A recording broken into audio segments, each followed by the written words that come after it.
Toujours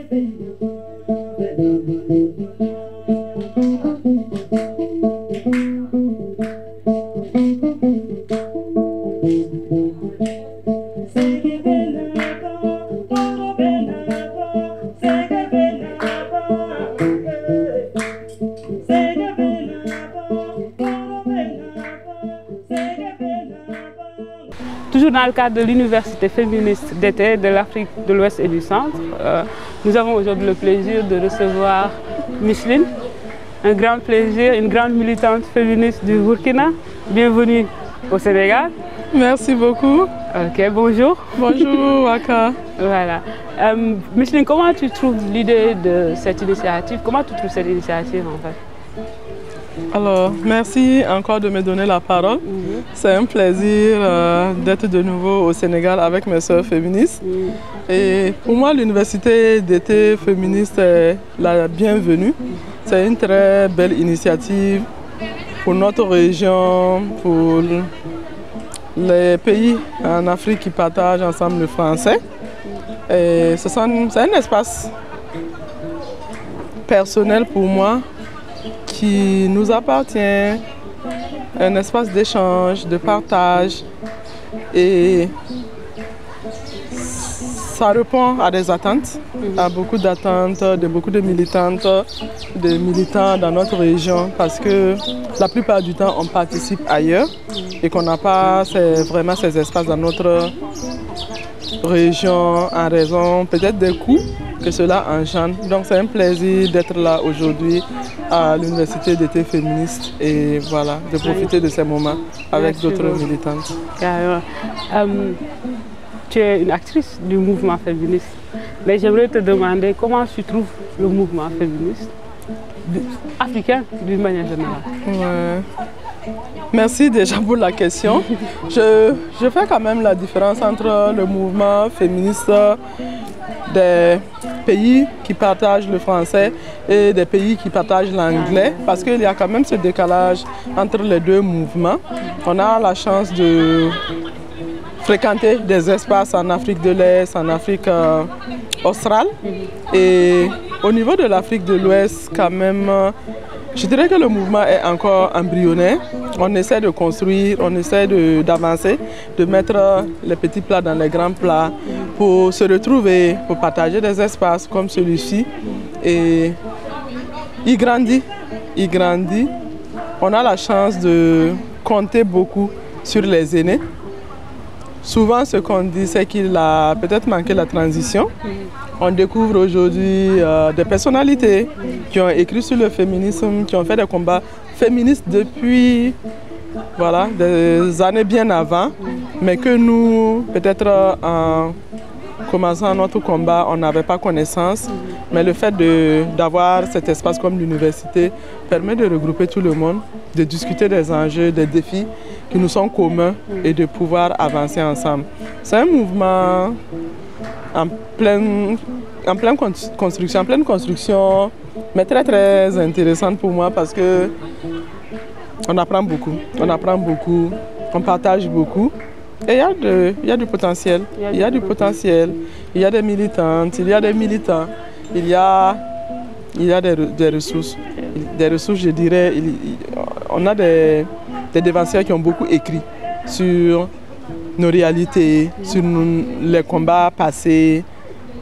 On a beaucoup d'exemples, de modèles qui nous guident aujourd'hui, qui nous orientent et qui nous inspirent. Et pour moi, c'est un mouvement en pleine croissance avec beaucoup d'avenir. Effectivement. Ouais. Mais quand tu tenais à faire la différence entre les mouvements de l'Afrique francophone et anglophone, c'est parce qu'il y a une différence. Quelle est cette différence-là? Pour moi, la différence, elle est à plusieurs niveaux, mais je dirais peut-être que c'est notre histoire coloniale. Notre histoire coloniale, parce qu'au niveau international, en termes de mouvement féministe aussi, qui a commencé aux États-Unis avant d'arriver en Europe, et le mouvement visible, parce que le mouvement il a toujours existé, même s'il ne portait pas cette étiquette féministe. Donc du coup, vu que nous passons par le français et par la France ou l'Europe, ce mouvement est arrivé un peu tard dans nos pays, contrairement aux pays en Afrique de l'Est qui partagent l'anglais, qui sont plus connectés avec le mouvement américain et tout. On a, en tout cas, ce que nous constatons, c'est que au niveau des pays en Afrique de l'Est comme en Afrique australe, la lutte est beaucoup avancée. Les gens travaillent sur la question depuis bien longtemps et qu'il y a des ressources. Il y a des ressources parce qu'il y a la question du financement.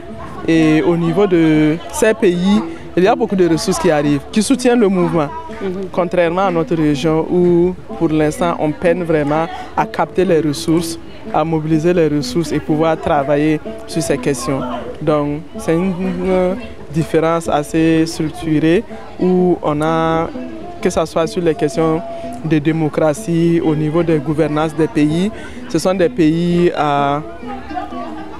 avec un passé qui donne beaucoup de capacités aux organisations de droits des femmes, je dirais, avec des mouvements de femmes très très forts qui ont beaucoup avancé et par rapport à notre région ou dans nos pays où nous essayons de construire encore. Effectivement, et parlant de ressources, parlant de financement, on va parler de IPVF, qui est une organisation que vous avez mise en place. Est-ce que vous pouvez revenir sur cette initiative-là? Alors, parler de IPVF, l'initiative Panantougré pour le bien-être de la femme, IPVF a vu le jour en 2011. Au départ, les membres fondateurs, je dirais, les membres fondatrices avaient pour vision de créer un tremplin pour les jeunes filles et les jeunes femmes. Les personnes qui étaient à la base étaient des personnes qui avaient déjà de l'expérience, qui travaillaient déjà dans des organisations de défense des droits des femmes, mais confrontées à cette occupation patriarcale de l'espace. Moi, par exemple, je travaillais dans une organisation dirigée par des hommes et les questions des femmes n'étaient pas des questions centrales ou des questions assez adressées. Et quand nous avons connu l'opportunité de mobiliser des ressources directes pour des organisations dirigées par des femmes, et que aussi dans notre quotidien, nous avons pu constater combien c'était difficile pour les filles et les femmes d'obtenir le boulot. Même le simple stage, c'était très très difficile. On s'est dit que c'était important d'avoir un espace propre à nous qui donne l'opportunité aux filles et aux femmes en fin de formation de faire de l'expérience, parce que c'est de ça qu'il était question, mais également d'adresser des questions spécifiques en lien avec leurs besoins. Et nous avons commencé à travailler sur fonds propres. On n'avait pas pour vocation de mobiliser des ressources et tout, mais on se disait qu'avec les connaissances et les ressources que nous avons, nous pouvons travailler à renforcer les capacités des autres membres du groupe.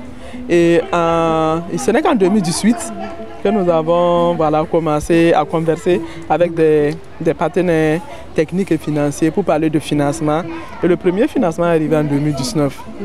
Sauf que quand ce financement est arrivé, peut-être que c'était vraiment basé sur l'expérience, parce qu'à partir de 2019, déjà, nous sommes allés au niveau régional avec une étude régionale sur la situation des filles et des femmes. Et c'est la conclusion de cette étude qui a conduit à mettre en place le Fonds Panantougré, le Fonds des jeunes féministes de l'Afrique de l'Ouest en 2020.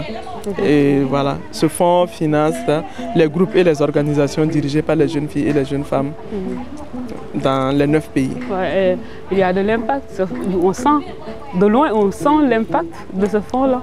Bon, en tout cas, on a des retours positifs, encourageants.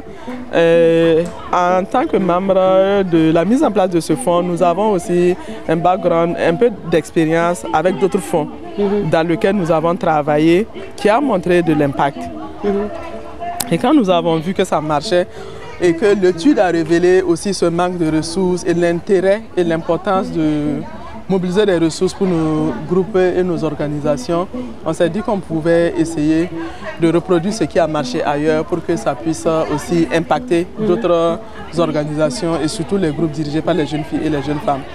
Le fonds a 2 volets. Il y a le volet subvention et il y a le volet renforcement des capacités. Souvent, ce qui manque à nos organisations, c'est ce volet renforcement des capacités. Les partenaires techniques et financiers donnent des ressources, mais ne capacitent pas vraiment les groupes. Alors que souvent, ce qu'on dit, c'est qu'un groupe peut avoir 5-10 ans d'expérience, mais sans renforcement de capacité, ce groupe reste à la case départ parce qu'il peut gérer les ressources sans vraiment être capacité. Et on a eu l'expérience avec des groupes dans d'autres pays. Mais ce que nous faisons, c'est vraiment de travailler sur les besoins. On fait un diagnostic à la base, un diagnostic organisationnel avec le groupe, pour que le groupe lui-même identifie ses forces, ses faiblesses, et puis une analyse sorte ses forces, ses faiblesses, les opportunités et les menaces, et établir son plan d'action selon les besoins des groupes, sur quoi on peut s'appuyer pour avancer. Et à l'issue de cela, il y a le financement maintenant qui vient pour accompagner la mise en œuvre des actions. Et on peut dire que ça impacte vraiment parce qu'à ce jour, les premiers groupes que nous avons accompagnés arrivent à mobiliser eux-mêmes des ressources et de pouvoir continuer. Et on est ravis, par exemple, de participer à cette université parce que Jigen avait participé à ce diagnostic en 2021, voilà, avec le fonds, en 2021, avec Awa Fabdiop qui nous accompagne, qui est la personne ressource qui fait ce diagnostic. Donc, on a vu que la plupart des groupes qui ont bénéficié de ce diagnostic, de ce renforcement des capacités, arrivent à se projeter, arrivent à se reconstruire, de reformuler leurs objectifs, leurs visions et de mobiliser les ressources pour pouvoir travailler. Voilà. Et donc, ouais, on peut dire qu'il y a de l'impact. Il y a de l'impact, oui. Et je pense également à l'association des aides ménagères. Oui, voilà. Donc, on a ce groupe de défense, association de défense des droits des aides ménagères et domestiques qui existe dans les 8 pays de l'Afrique de l'Ouest. Et voilà, quand on connaît l'histoire de ces groupes, ce sont des jeunes filles qui militent pour la défense de leurs droits, mais des jeunes filles aides ménagères, des jeunes filles qui ont abandonné l'école très tôt ou qui n'ont même pas été à l'école, mais qui mènent des activités, qui croient en ce qu'elles font et qui ont du potentiel. Maintenant, notre rôle vraiment dans ce processus, c'est de les accompagner à travers le renforcement des capacités, à travers le renforcement institutionnel pour qu'elles puissent elles-mêmes mieux structurer leur groupe, définir leurs objectifs selon les besoins et surtout à mettre en œuvre les activités. Souvent, c'est important, on peut savoir ce qu'on veut, mais on ne sait pas par quel chemin arriver et qu'est-ce qu'il faut faire, voilà, parce qu'on n'a pas l'habitude de monter des projets, on n'a pas l'habitude d'élaborer des rapports, ni de gérer des ressources. Et c'est très important parce que, voilà, on le disait, quand on va dans les fonds classiques où on te donne l'argent, on t'exige les résultats, mais on ne t'apprend pas comment faire. Et quand tu échoues, c'est fini, tu ne peux plus avoir l'opportunité.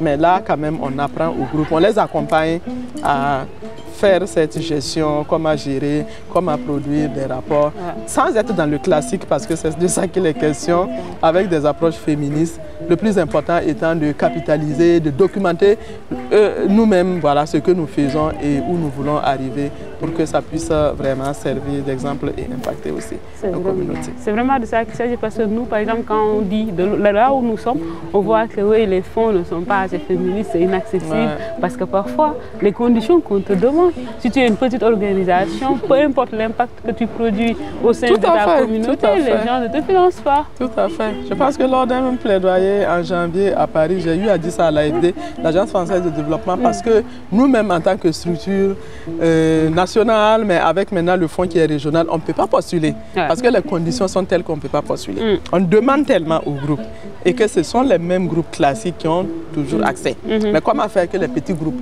arrivent à émerger, arrivent à évoluer, ben, c'est de ça qu'il est question. Il faut des processus adaptés à leur contexte, à leur réalité et l'accompagnement également, ce qui manque bien sûr dans les fonds classiques la plupart du temps. Effectivement. Mais je suis venue récemment au Burkina lors du festival. Comment ça se passe depuis après que cela? C'était magnifique, c'était une très belle rencontre véritablement. Pourquoi? Parce que de plus en plus, que ce soit au Sénégal, au Burkina, en Côte d'Ivoire, de plus en plus, on a des initiatives dans le sens d'organiser des festivals, des universités. Pourquoi, selon vous, il est nécessaire d'organiser ces genres de rencontres d'une manière générale? Merci beaucoup. Ce matin déjà, on a parlé de cette connexion entre organisations féminines, organisations féministes. Et je l'ai dit au début également, avec la construction du mouvement féministe dans notre région, c'est important de se connecter. Nous sommes dans le même pays, chaque organisation travaillant sur ces thématiques. Mais comment on arrive à fédérer nos énergies, comment on arrive à créer une plateforme de communication, d'échange et avoir une synergie dans les actions? On a l'impression souvent qu'il y a un camp, des deux camps qui s'affrontent alors qu'on vise les mêmes objectifs. Et pour nous, ce festival était l'occasion de convier tout le monde à l'espace d'échange, de partage, pour déconstruire le féminisme, pour comprendre ce que c'est avec des personnes qui n'ont pas l'habitude aussi de partager leurs connaissances sur ces questions, parce que l'année dernière, quand nous avons milité pour la mise en place du collectif des féministes du Burkina Faso, nous nous sommes rendus compte que dans la recherche, dans le domaine de la recherche au Burkina, on a des personnes qui ont travaillé sur les questions féministes sans que leurs travaux ne soient connus, sans que les personnes elles-mêmes ne soient connues. Et lors du festival, on a convié toutes ces personnes. On a travaillé à ce que les régions soient respectées, que les femmes viennent de partout, parce qu'il est question des droits des femmes, pour partager cet espace, discuter ensemble, partager ensemble, confronter les idées. J'ai aimé une intervention ce matin qui dit que voilà, et le conflit donne l'opportunité, parce que c'est en confrontant nos idées, en confrontant nos expériences que nous allons mieux construire ce que nous voulons faire pour l'avenir. Donc ce festival était vraiment l'opportunité d'avoir un cadre d'échange et de partage de toutes les femmes et toutes les filles qui militent pour les droits des femmes au niveau du Burkina. Et des retours que nous avons eus, vraiment les gens étaient très contents de pouvoir partager, découvrir surtout ce que c'est que le féminisme et quelles sont les activités que mènent les organisations féministes au Burkina et qu'est-ce que le féminisme vise comme objectif. Et aussi en retour, voilà, on a cet intérêt-là de pouvoir collaborer et de faire des activités. Et c'était ça l'objectif aussi. Merci, Micheline. C'était un plaisir de t'avoir sur ce plateau.